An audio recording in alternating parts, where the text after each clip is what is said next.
Comment organiser ces séances de sport durant le mois de Ramadan? Premier principe, ce que je te conseille de faire, c'est déjà de diminuer ton volume d'entraînement. Ça veut dire que si tu étais à 5 entraînements par semaine, diminue à 3. Si tu étais à 3, diminue à 1. Diminue ton volume d'entraînement durant le mois de Ramadan. Deuxième conseil et deuxième grand principe, c'est que durant le mois de Ramadan, je te déconseille de chercher de la performance. Ce qu'on va chercher à faire durant ce mois-là, c'est tout simplement de l'entretien et du maintien de performance, mais aussi tout simplement d'exécution et de volume d'entraînement. On ne cherche pas à augmenter son volume, on diminue légèrement, on ne cherche pas à faire des performances de ouf, on cherche à maintenir. Troisième chose, il y a plusieurs moments dans la journée dans lesquels tu peux faire du sport. Ça va dépendre des personnes et je vais te montrer quels sont tous les avantages et tous les inconvénients de s'entraîner, soit le matin, soit dans la journée, soit avant la rupture, etc. etc.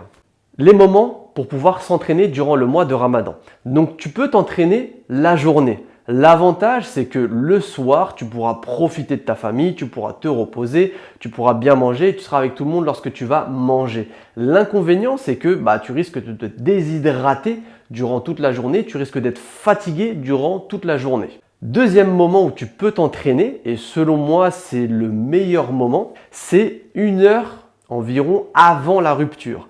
Pourquoi? Parce que tu vas pouvoir récupérer immédiatement après ta séance. Tu vas pouvoir manger avec ta famille, donc ça c'est très bien, tu as du temps et tu pourras te reposer. L'inconvénient, c'est que tu as toute une journée de jeûne avant ta séance, donc tu risques d'être fatigué et donc attention à la déshydratation et au risque de blessure, d'où le fait de baisser l'intensité. Troisième moment, c'est après avoir fait ta rupture. Moi, c'est ce que je faisais aussi lorsque j'étais étudiant. Je mangeais donc des dattes, de l'eau, quelque chose de très facile à digérer et j'allais m'entraîner. Comme ça, je pouvais faire une séance où j'avais un apport en calories, j'avais du sucre dans le sang et j'avais un peu récupéré de la journée de jeûne et après, je pouvais récupérer lors du repas. L'inconvénient, c'est que je ne pouvais pas manger avec ma famille lors de la rupture. Ça, c'est le gros inconvénient. Un autre moment où tu peux t'entraîner et c'est au niveau des performances, je pense, l'un des meilleurs moments, mais il faut pouvoir bien dormir et en fonction de la vie qu'on a, c'est pas forcément pratique parce qu'on travaille, parce qu'on doit se lever, parce qu'on s'occupe des enfants, etc. C'est vers les coups de minuit. Pourquoi? Parce que tu vas avoir ta journée de jeûne.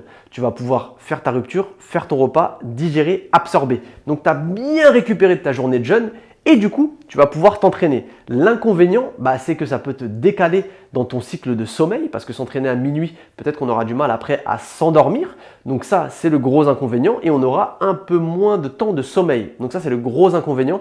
Et surtout, si on travaille, tu te lèves à 7 heures, tu dois aller travailler et c'est pas forcément facile, c'est pas forcément aisé de tenir pendant 1 mois ce rythme-là. Et après, il y a un dernier moment où tu peux t'entraîner, c'est après avoir mangé. Donc ça reprend le premier moment où on avait dit. Donc le petit déjeuner, tu t'entraînes le matin vers les coups de 9 à 10 heures ou même un petit peu avant.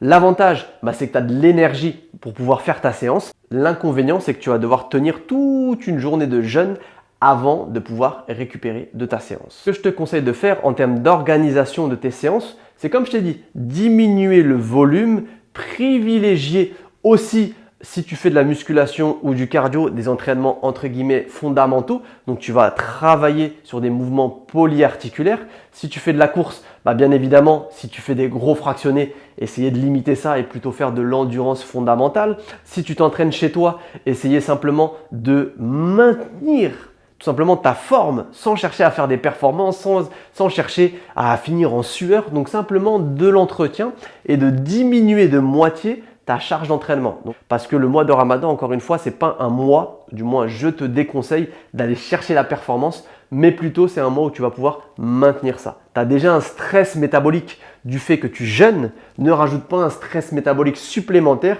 qui risquerait tout simplement de te blesser.